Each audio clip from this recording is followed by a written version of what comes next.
This is Pukeology Podcast, where science meets your hilarious puke stories and the tips and tricks to stop that chuckle that you need. You never know what's going to spew out of her mouth. Here's my mama, Dr. Puke Nemo.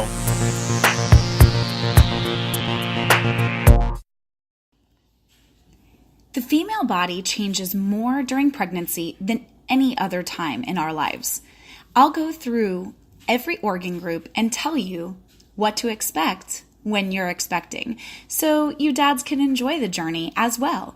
In episode 24, Wife Pregnant, the Expectant Father's Guide to Pregnancy. Want no more morning sickness, pregnancy nausea, or how about no more headaches or migraines?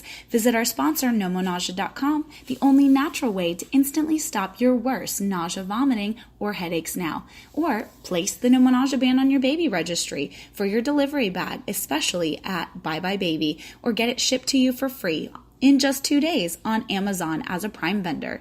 And remember, No More Nausea Kids is found at your local CVS store because they always take care of your little ones too. You'll find in this episode pregnancy humor that may just make you want to pee your pants. Like you don't have to pee all the time anyway, with hilarious stories like potato poke, heat your way to heaving, raisins. If you want to learn more about your pregnancy, humor and knowledge is the key to help you survive these 9 months. And just know we're in this together. Today, you will learn the science behind pregnancy brain. Yes, it is a real thing. Gastrointestinal dysfunction and adrenal hormone surges during each of the 3 trimesters. My podcast wouldn't be complete without some natural items to eat, buy, or activities to try in order to help increase your memory, decrease morning sickness, and decrease the side effects of pregnancy-induced hyperthyroidism. The science of puke, pukeology.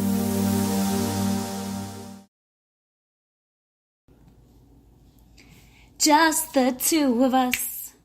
We can make it if we try. Just the two of us. You and I. All right, so as you guys can probably just tell, I cannot sing worth a flip. But that song is going to end up being the quote for this entire podcast episode. Yes, sir, you are just as much a part of this pregnancy process as she is. Remember that communication is key. Thank you guys for starting to listen. This is Pregnancy Pukeology Podcast, and I can't wait to tell you how to understand how she's really feeling. Here we go, guys. Ready? This is something that's so shocking. Ask her. This is so important, not just during pregnancy, but also after birth too. Make sure she feels supported and make sure you know how she is feeling by asking her each and every day, because not every day in pregnancy is a walk in the park. So here's a few heads up that you might want to know per semester about what she is going to experience so that you're not blown away whenever you see it coming. Early signs of pregnancy in the first trimester is usually categorized by mood swings, extreme exhaustion, food aversions, muscle cramps, and of course, the dreaded morning sickness. And who decided to call it morning sickness anyway? My personal morning sickness was all day sickness and not just in the morning. If you want to know a little bit more about each and every one of those different trimesters, I did another podcast that talks about why you're having crazy mood swings, and then especially muscle cramps. Your body is starting to really understand your body, and you have round ligament pain that starts to associate. In the second trimester, this is the sexiest one. So gentlemen, get ready to use your magic stick. And I say that because it's a sexy trimester due to the surges of pregnancy hormones. The second trimester has an increase in estrogen and progesterone in extreme amounts. Usually between the weeks of 14 and 26 weeks is what the second semester or second trimester is considered. And women tend to finally get their energy back. They're not really suffering with morning sickness so much. Now, some of us do, but we'll talk about that later. And they are having a nice feeling about their body. They're carrying your child and they have a cute small belly and maybe their boobs are starting to grow a little bit more so they look even curvier and feel great about themselves. Many women report having a high sexual desire and very intense orgasms during this trimester. Fellas, sex during pregnancy is perfectly safe. I'm going to say it again as a doctor. Sex during pregnancy is perfectly safe, and women are usually extremely horny once the pregnancy sickness has stopped.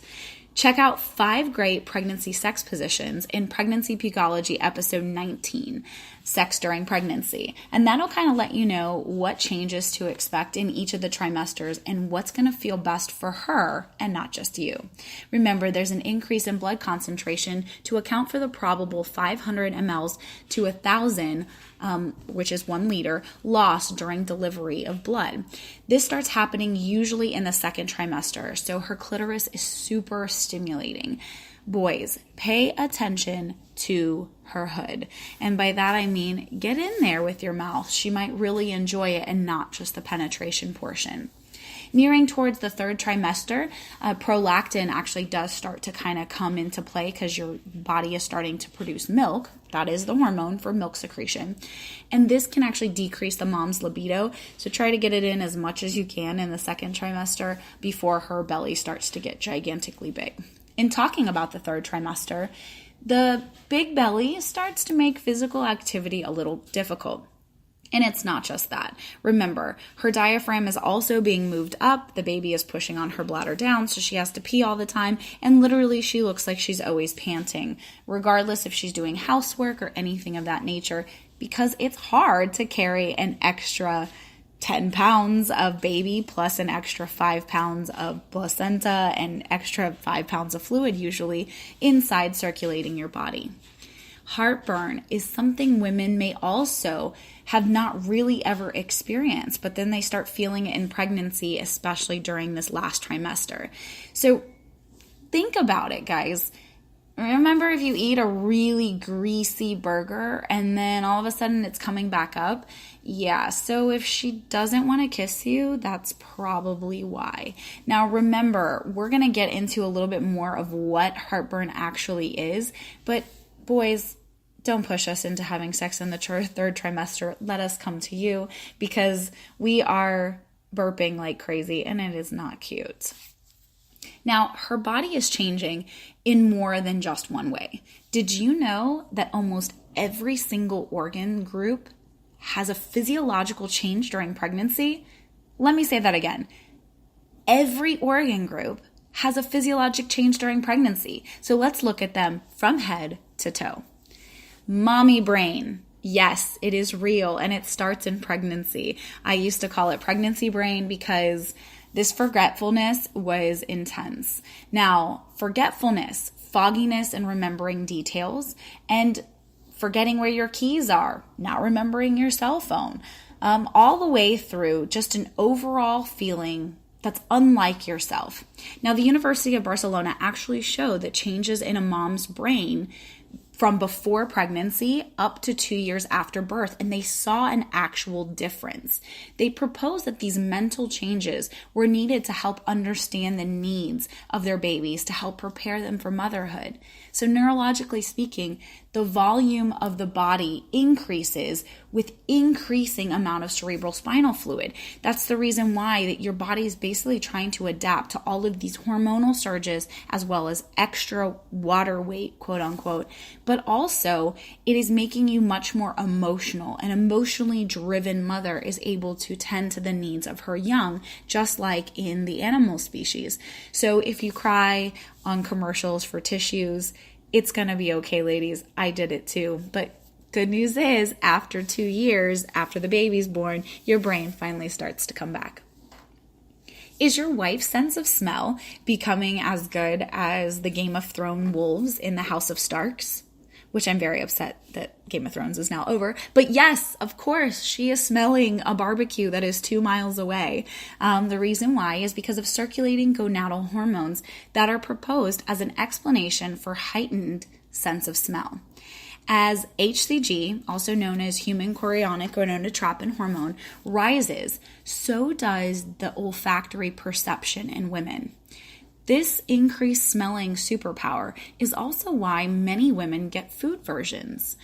And what a food aversion is where you cannot stand to smell, taste, or even think about that food. And in our hilarious portion of this podcast, where I actually read out stories, one woman actually got a food aversion, vomited just based off of a word. And I'll tell you what that word was. And again, all of these food aversions, especially for this superpower smelling, has also been a result and seen as a correlation for these women having more severe morning sickness than those who don't get massive smelling powers. Moms have an increased risk of having heart murmurs. A heart murmur, and don't be scared, is a fancy word for calling an extra squishy sound, is what I like to call it, in the heart. It can mean something. There are different heart sounds that will move blood across from the right to the left of the heart, and also some murmurs that are much more important or much more, I say lethal, but they, without being treated, where they're going from the left side of the heart to the right side of the heart. Things like tetralogy, things of that nature, but usually these are diagnosed in very early childhood, making it childbearing very difficult for those who have not had their heart fixed. Again, it's just so much on the woman's body that usually the heart starts to kind of get a little funky. By that I mean, the left ventricle of the heart tends to get enlarged during pregnancy. This is for all women. This is known as left ventricular hypertrophy. Big word for left ventricle, left side of the bottom of the heart gets bigger. And that the reason why is because, again, when the left side is what pumps the heart, the blood out of the heart into the entire rest of the body. Now remember, you're increasing the amount of blood that you're circulating, so you really have to work hard. Now your heart is a muscle. What happens when you work out hard and it lifts weights and it pumps that blood even more and it has more to do? It gets bigger and thicker and the walls around it get larger. And the heart actually shifts. It literally shifts up and to the right prior to delivery. That's why you can see some weird EKG tracings on occasion in pregnant women, especially during delivery, because their heart has literally shifted. So we have to always account for that whenever we're taking a look at for C-section patients, especially. As the baby gets bigger, the diaphragm is less able to do the work that it was intended to do. Remember, it is a muscle. The diaphragm is what kind of falls below your chest plate. And the way that it works is, imagine when it contracts, it pulls down and sucks the air, the oxygen, from the outside of your body inward. Okay. And then obviously with the opposite, pushes back up and then the air comes back out. So your lungs are helped by this big muscle group. Now, what happens when you no longer are using that muscle group or as strong as you can because you have a big baby that sits right up underneath of it? That's actually why you'll find that women are panting like, and they increase the amount of times per minute that they're breathing in order to account for the decrease of that muscle. So remember, extra blood flow, again, we keep talking about this extra blood flow, but it has a lot to do with congestion in the nose, increasing sinus headaches during the second trimester. Please, guys, go on Amazon, buy Nomo Migraine. It's fantastic. It's a natural way to help to reduce a headache and or decrease the length of time until the next migraine.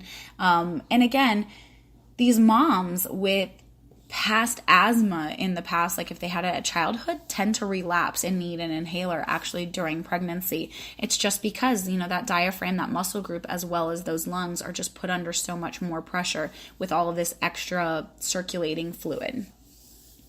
Gastrointestinal system is really put to work during pregnancy, not just with the morning sickness in the first trimester, but acid reflux. This is caused by a decrease in lower esophageal sphincter tone. I know, it's a big word. It's very long and complicated. Basically, let's talk about it. The stomach has a cap, and the cap is what keeps all of the stomach acids as well as the food down into your stomach. Well, that is actually called a sphincter, and it's actually the esophageal sphincter is what it's called because it separates the stomach from the esophagus. Now, what happens when that cap, think of a train whoo. Okay, think of what happens with extra pressure. And when you have an increase in those stomach acids and lots of that vapor and pressure, the cap kind of gets popped off. And upon the popping off of the cap, boom, all of this stuff starts to rise. You can have really bad acid reflux or that indigestion feeling coming up the esophagus, and sometimes, which can lead to vomiting. So there's an increased risk of aspiration during delivery, especially. We consider every pregnant woman in anesthesia a full stomach, which is why anesthesia personnel will ask, please don't eat anything prior to 8 hours before an elective C-section. You will throw up. Let me say that again. You will throw up. 80% of women have nausea or vomiting during delivery. That's a regular vaginal delivery or a C-section. So again, decrease the amount that you vomit by not eating 8 hours prior, and go pick up nausea. Usually the wristbands are found, our MedPlus bands are found in hospitals in about 28 hospital systems. But just in case your hospital doesn't have it, throw it inside your bag. And boys, it'll help you guys too, just in case you get a little queasy during the delivery. Now, urinary proteins and glucose increase in the kidneys. So again, we're talking about the kidneys now. The plasma creatinine tends to decrease, hence why you need to drink lots and lots and lots of water, because you're excreting water faster than you can bring it in. That's what creatinine does. And so there is an increased risk of UTI as well. Pregnant women find that they usually get sick more often because they have a decreased immunity. Let's go on to the muscles. The musculoskeletal system goes completely out of whack. Now, a hormone called relaxin is responsible for relaxing the ligaments to move the hips outward for childbirth and can result in a higher chance of dislocation. So as the belly gets bigger, it doesn't also help either, because you have an increase in lumbar lordosis happening. What that means is that beautiful sway back where it looks like the women become stallions or steeds, and then their back is really swayed and their booty almost tends to look like it's up. Gentlemen, rub your lady's back, please. You will get tons of brownie points, and we are always hurting. Your feet too, but remember, not close to delivery, because it could potentially have you go into delivery. I want to leave on the endocrine system. I left this for last because there are so many hormones responsible for all of these changes. Increases in progesterone and estrogen, as we already talked about, along with relaxin, prolactin, and human chorionic gonadotropin hormone. Did you know that pregnant women get transient hyperthyroidism? Well, how about an insulin resistance? Meaning they need to be checked for gestational diabetes, because diabetes is the result of high sugar content. And when insulin, what drops the actual sugar in the blood, no longer is functioning because they have a resistance, that can increase the surge of sugar, which causes a whole slew of different problems. And ladies, I hate to tell you, if you had gestational diabetes, you are many times percentage points more likely to get diabetes when you are older. Cortisol. Cortisol is a fat storage hormone which increases the secretion by the adrenal glands, so the baby never runs out of food. It's also the reason why losing baby weight is so darn hard, because cortisol is a stress hormone, and women have way more amounts than men. And again, it helps us. Not really, but it helps us pack on pounds even if we work out like crazy. We've gone through each and every one of the organ systems. Now get ready to laugh with our hilarious puke stories.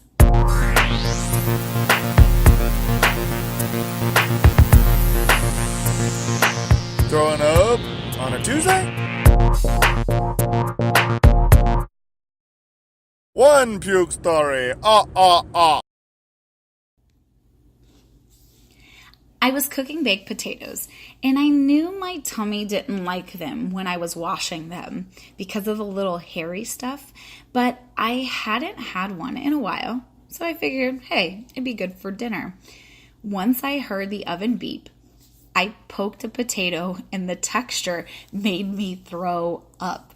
The problem is, I threw up all over them, and my husband came around the corner, thought it was cheese, and just the thought made me throw up again.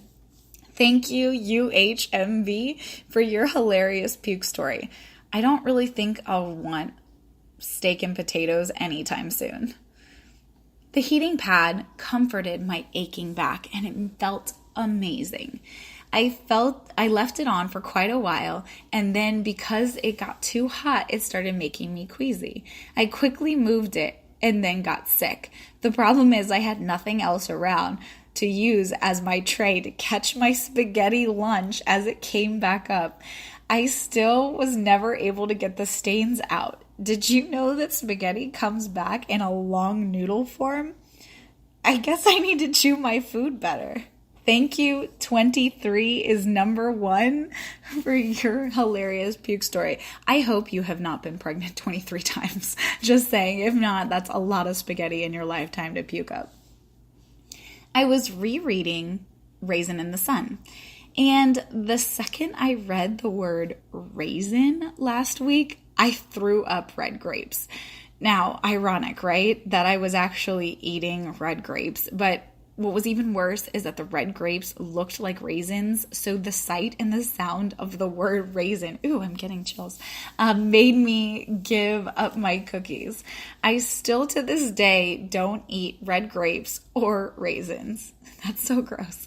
Bronze and Blush, thank you for your puke story. I really don't think I have had raisins in a while, but it's going to make me think and look at them totally different. Do you have a hilarious puke story that you just can't wait to share? Send it to me at pukeology@nomonausea.com. Again, that's PUKEOLOGY at nomonausea, NOMONAUSEA.com. Or just tweet us at pukeology so we can all have a good laugh.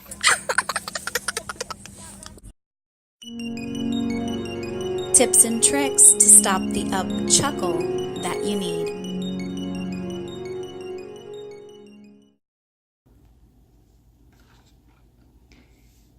I need a hero. Yes, I was just watching Shrek, and so, of course, that being a Shrek theme song, I thought I would bring it in here. So, gentlemen, this is where you shine. That song, I Need a Hero. Have your wife, have your significant other see you as that hero. Remember, your woman is a damsel in distress, a pregnant damsel, I must also add, and you need something. I need a hero to help us through those morning sickness times. So come through and buy her a few things that can help. Again, there is nothing better, not flowers, not chocolate, but a remedy for morning sickness. So let me go through a few of them. So remember that natural is always best. Foods like saltine crackers, just put it on her nightstand, maybe with like a little note that says, I'm thinking about you and our new baby. Cooking with ginger, that's something else. Or even like having like a little ginger tea. Lemon in her water is also very good for her. So again, give her a nice big glass of ice water, and especially in these summer months that have a little bit of lemon, because they found that lemon is an antidote for morning sickness, which is great. And also the pectin of apples as a snack, for example, has shown to be useful. Hence why, if you've ever gone on a cruise, you'll notice that they have apples inside of your stateroom. It's the pectin or the outside that helps to decrease motion sickness, but it works the exact same for morning sickness as well. I know personally when I was sick with morning sickness, I didn't want to put anything into my mouth. I know I just gave you a whole bunch of food options because food actually increases the amount of stomach acids. So try acupressure. Now, acupressure on the wrist, located at P6, which you can find 3-finger distance below the first wrist crease and in between your pointer and your middle finger tendon. That's that P6 point. And if you really want to find out exactly where to put it, just go to nomonausea.com and you'll actually be able to pull up a chart of exactly where that is. Do that about 5 minutes or so and hold it for a 5-minute period of time before you both go to bed. Use essential oil, like peppermint essential oil, to massage her. Acupressure, after about 45 minutes, will help your body to naturally produce anti-nausea hormones, helping you to stop morning sickness before it starts.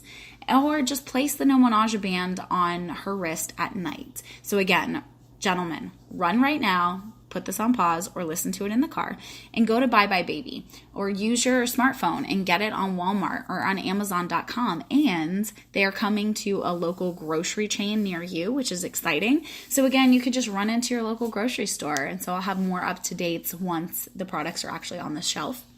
But again, if she has small wrists, you can just go to CVS and buy a kids band.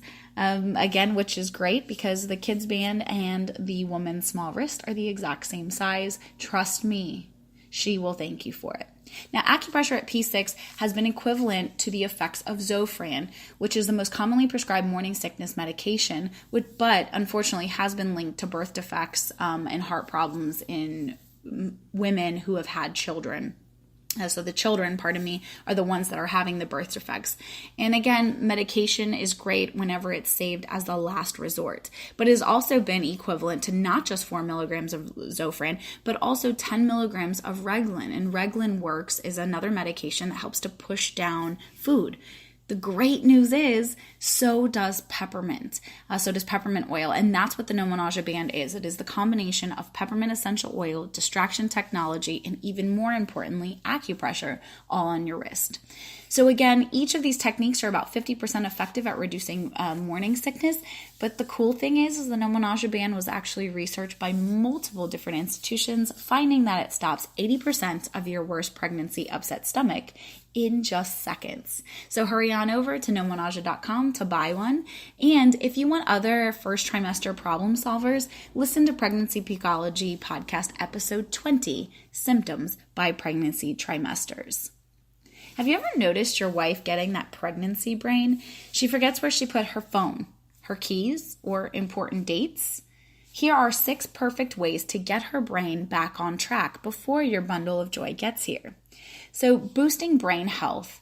Number 1, keep connecting. There's a strong relationship between maintaining healthy friendships and good mental health. Tell her to have a girls' night, a mom's day out, join a book club, or set a weekly date or activity, maybe even like Lamaze class or something. That connection will continue to have her brain synapses talk to one another so that she has a better weekly routine.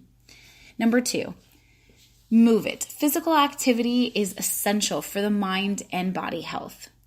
Go on a walk together, jump in a swimming pool, or sign her up for prenatal yoga. Number 3, structure creates stability. Hang up a key ring and have her place her keys there and her purse in the exact same spot when she goes home each and every day. Go grocery shopping the same day of every week, or find a system that works for your family. Again, structure creates stability. Number 4, brain blasts. Work out your brain. Not just an app on your phone. Instead, use both sides of your brain by visiting a museum or taking an art class together. Maybe host a game night or do a huge puzzle with friends. Number 5, good night creates great mornings. Sleep is very important during pregnancy. We're making a baby, for crying out loud. So adults need a bedtime routine, not just kids. Don't bring work into the bedroom. Turn off all blue lights, including cell phones, TV, and even cable box. And there's a huge correlation between people who sleep better that read only 5 to 7 minutes right before bed. Number 6, eat right. Give your body some brain food. Pregnant women have a list of what not to eat, but I did a podcast especially on this, so you should definitely take a listen to it. Episode 16, What You Should Be Eating in Pregnancy. Here are a few things just to highlight again. Omega-3s, to increase the amount of blood flow to the brain, can be found in fish. Remember, salmon and herring are perfect fish that have high omega-3 concentrations, but a lower mercury content. Remember, pregnant women are told to stay away from mackerel and tuna. Again, anything and everything is good in moderation, but we want to stay away from those big fish that are found far out in the ocean because they tend to have higher mercury contents and they are not good for baby or baby's brain. So again, stick with the salmon and the herring. Number 2, try to eat some antioxidant foods like dark chocolate and berries. Yes, ladies, the doctor just told you it's okay to eat dark chocolate. Yum! Cacao, also known as cocoa, contains flavonoids, which is a type of antioxidant. So go to town on the things, but again, always in moderation. Snack with small portions. So have one of those trail mixes. dark chocolate, and berries is perfect antioxidant food for your brain. Nuts with high vitamin E content included in sunflower seeds, almonds, and hazelnuts.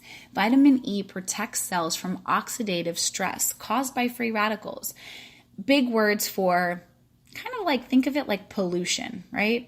Crappy stuff that's inside of your body that is a result of byproducts. So you want to get rid of it and get rid of all of these oxidative stress-free radicals by having more vitamin E to basically absorb it. Vitamin E improves cognition and also reduces the risk of Alzheimer's disease. So if it runs in your family, you know that you better be snacking on some almonds. Unsaturated fats like avocados, almonds, flax seeds, chia seeds, and cashews may lower the risk of cognitive decline by reducing high blood pressure. So ladies with preeclampsia, consider these as your ultimate snack items. And last but not least, eggs. They're so rich in vitamin B12 and B6 and folic acid, where leafy vegetables are, including broccoli, Brussels sprouts, bok choy, which are awesomely rich in glucosinolates. When broken down, they produce isothionates, which may reduce oxidative stress, that getting rid of pollution that we talked about before, and this lowers your risk of neurodegenerative diseases. Women during pregnancy also become transiently high thyroid. What that means is hyperthyroidism. Again, transient means it will go away after the baby is born, but that's presumably related to HCG levels. As HCG stimulates, so as the baby grows, the more HCG content happens. As the higher the HCG, it stimulates the TSH, which is the thyroid stimulating hormone receptors, which cause the pregnant body to increase the amount of hormones, the thyroid hormone, that's actually produced. The side effects of hyperthyroidism is nausea and vomiting, which we women already know we suffer with during the first trimester. L-carnitine is great for helping to control those tremors and fatigue. L-carnitine is an amino acid, and if you've ever worked out, you would know that L-carnitine is also one of those great branch chain aminos that we end up taking in protein shakes and things like that, so that your body can not only have the energy but also to repair itself. This amino acid, L-carnitine in specific, is found in meats, fish, and dairy products. Supplements and liquid drops of L-carnitine can now be found in your local natural food store, but it's awesome because it tastes just like sugar water. So you don't actually need to get ones that are flavored, just have L-carnitine by itself. Trust me when I say it is delicious. Generally, B12 deficiency accompanies hyperthyroidism. So you want to make sure that you get B12, whether that's in droplet form or however else. Lavender essential oils actually help reduce the feelings of anxiety to fight that accompanied nervousness or sleeplessness, which are other side effects of hyperthyroid. Consider No Mo Sleepless Nights, an acupressure-infused lavender essential oil researched to help put people to sleep faster and keep women asleep longer, coming to your retail store soon in the summer of 2019. And we all know that dads rock. So go with the pro, Brian. He produced a book called Dads Rock, which is a guide to dads for pregnancy. Go check it out on Amazon, or you can just find it in the clicks below. If you have any more questions, again, he's a good friend of mine, Brian, the birth guy, and he created a great guide for even more information other than the hormonal changes and organ system groups that your wife just got. Now you know the inner workings of your woman's body from every organ, head to toe, during pregnancy. You know what to surprise her with as sweet presents and foods to bring her body back to normal, and understanding that communication is key in every stage of pregnancy. I'm happy you've chosen Pregnancy Pukeology Podcast as the ultimate advice to give you information about pregnancy that there is to date. If you love Pregnancy Pukeology Podcast, which I know you do, let me know with a 5-star rating or hearts for like. Don't forget to download this episode, but more importantly, share it with all your prego friends. Thanks for listening to Pukeology Podcast and Pregnancy, episode 24. Is Your Wife Pregnant? The Expectant Father's Guide to Pregnancy. Pukeology Podcast. Edutainment at its finest.